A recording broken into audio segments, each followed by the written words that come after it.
Hello, everyone. Today we'll be exploring the hydrolysis of starch using acid and base treatments. We'll observe the breakdown and process and confirm our results using iodine and fumes tests. Let's get started. For the first step of hydrolysis of starch is the preparation of potato starch solution. First, we'll take a small potato and reduce it to fine pulps. Next, we we mix the pulp well with distilled water to extract the starch. We then strain the mixture using a fine cloth or a cheesecloth to remove solid particles. The starch is allowed to settle and we decant the supernatant liquid. After that, we rinse the starch three times by decantation to purify it. Finally, we drain the starch and dry it before preparation of the starch solution.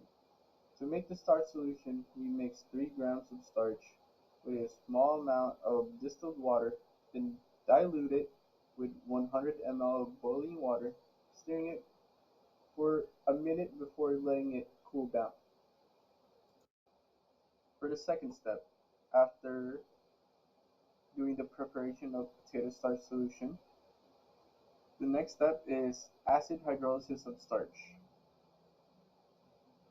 The first thing we do for this step is we take 30 ml of 1% starch solution in a small beaker. Then we add 1 ml of concentrated hydrochloric acid to it. Then the mixture is gently boiled for the hydrolysis to take place. For the third step of this experiment is the base of hydrolysis of starch. First thing we do is for the base of hydrolysis, we take 3 ml of 1% starch solution in a test tube, then add 1 ml of 50% sodium hydroxide solution. The solution is heated to boiling for about 3 minutes and then allowed to cool. To neutralize, we add a few drops of diluted diluted hydrochloric acid. Finally, we perform the fillings test on this solution to check for reducing sugars.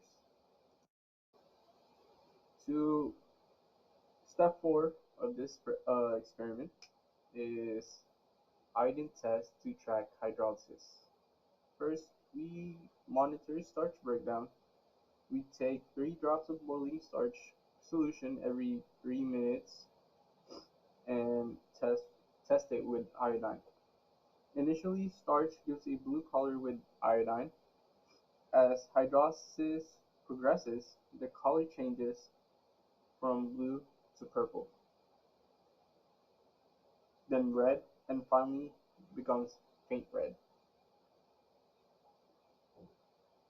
When no color appears, the starch has been completely hydrolyzed into simpler sugars. We continue the process until the iodine test is negative, indicating full hydrolysis. And lastly, step 5, failings test to confirm sugar formation. First, now we prepare 2 test tubes and label them accordingly. For test tube 1, we place 1 ml of hydrolysate from step 3. In test tube 2, we mix 1 ml of each failings A and B solution.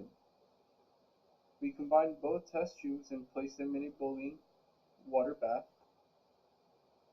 If reducing sugars are present, we absorb a brick red precipitate, confirming starch breakdown into glucose. Conclusion: during the iodine test, we saw a gradual color change from blue to purple, red, faint red, and eventually colorless, indicating starch breakdown. In failings test, a brick red precipitate confirm the presence of reducing sugar like glucose. This experiment demonstrates how starch can be hydrolyzed using acid and bases, mimicking digestion in our bodies. And that concludes our experiment on starch hydrolysis. We explored how starch breaks down under different conditions and confirmed the results using iodine and fillings tests.